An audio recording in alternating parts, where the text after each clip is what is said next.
What's going on, lunch breakers and takers? This is another episode of the Lunch Break Hot Take. I am Jose, and this is Bradley, and we are here with Eric. Eric, you want to introduce yourself? You're part of it. Introduce yourself. Yes, this is Eric King E from Zumunda today. The only character I'll be in for this moment. Every once in a while he'll show up. So I'm here today with you guys again. Thank you for having me. Oh, anytime, man. Anytime. Right. But yeah, so last night was the Lomachenko versus Teofimo Lopez. 12 with the full 12 rounds, and there was, I don't know why there was controversy, but there was controversy.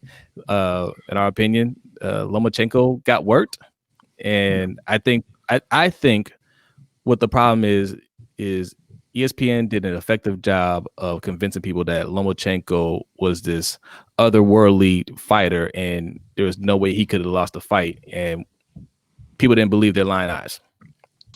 Yeah, and on the broadcast itself, they also did a great job of not showing a single Teofimo Lopez highlight in between rounds, never giving Lopez credit for anything that was going on in the fight, and just really highlighting everything that Lomachenko did, to try and sway viewers over Loma. Yeah. A lot of the stuff I saw was that they were anything Lopez did, they kind of downplayed on. So you saw it go to the deep end, and I was like, "Come on, man!" Like you tell that they didn't want him to do this because it's unprecedented what he did. Yeah, no, exactly. Because there were rounds where Loma literally hit him maybe 4 times, and all you saw for the highlight of that round were the 4 hits that Lomachenko got on Lopez, and nothing else. Right. But the judges didn't go for it. Right.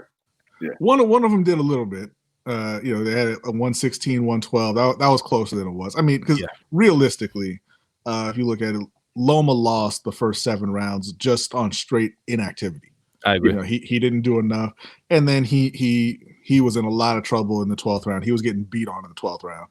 So that's 8 already. So the absolute closest they could have been was 8-4.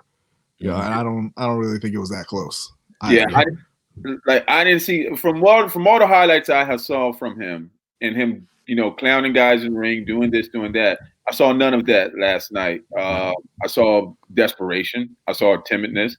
And the only time he seemed like he was alive might have been 11, but Lopez was kind of taking a breather, I want to say, really more so. Not gas, Yeah. So, No, you hit it. Yeah, that's what we saw too. The things that Lomachenko usually does with fighters is because he's agile, he's quick, he has great footwork, but so is Teofimo, and nobody respected that going into the fight. It seemed like, and every time he tried to hit him from a different angle, Teofimo was ready for it, and he just picked him apart. Right. Mm-hmm. Yeah. Yeah, the problem for Lomachenko, and I don't want to sound like Loma can't fight or anything. He's a very good fighter. He's a very skilled fighter, but he's too small for the weight class he's in now. Teofimo's bigger than him. He's stronger than him, and Loma can't hurt him, so he can't really keep him off of him. He was lucky in a sense that Lopez didn't come out really aggressively like he normally does. Because he was respecting Loma's skills, right? He didn't know how exactly the fight was going to go, so he was kind of, he was a little more. He was slow playing it a little bit, boxing him instead of just coming out and going for a knockout. If there's a rematch, I think he comes out very aggressively, knowing that Loma can't hurt him, and he puts him away. Yeah. No, I agree. I think he kind of realized that because like you said, there was a couple rounds later in the fight that. You could get the Loma. Loma was more active. Mm-hmm. I would say more active than Lopez, but he was more active than he was in the first 7 rounds. So people are going to give him those rounds. But he had a couple of flurries here and there. And I think once Lopez kind of felt it a little bit, I think he realized, oh no, this dude can't do nothing. Because in the 12th round, it looked like he's about to knock out Lomachenko.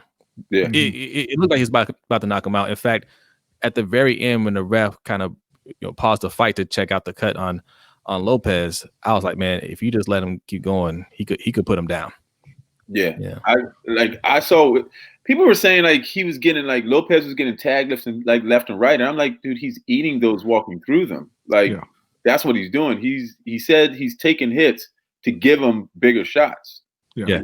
Everybody gets hit with body shots, man. Especially those body shots were gassing him. Yeah. Oh yeah, no, yeah. I saw that too. I saw that too. He just wasn't ready for it, man. Like he wasn't ready. There wasn't a whole lot he could do, and I'm sure him and his corner figured that okay, after the first couple rounds, we're gonna figure out what he's doing, and we'll play off of that. And I think they probably felt that Teofimo was going to be more aggressive in the beginning, and they'll be able to hit him with a lot of counters. But he was too smart for that, man. Like, you gotta respect that, man. He's a damn good fighter, and now the Lomachenko camp knows that. Yeah.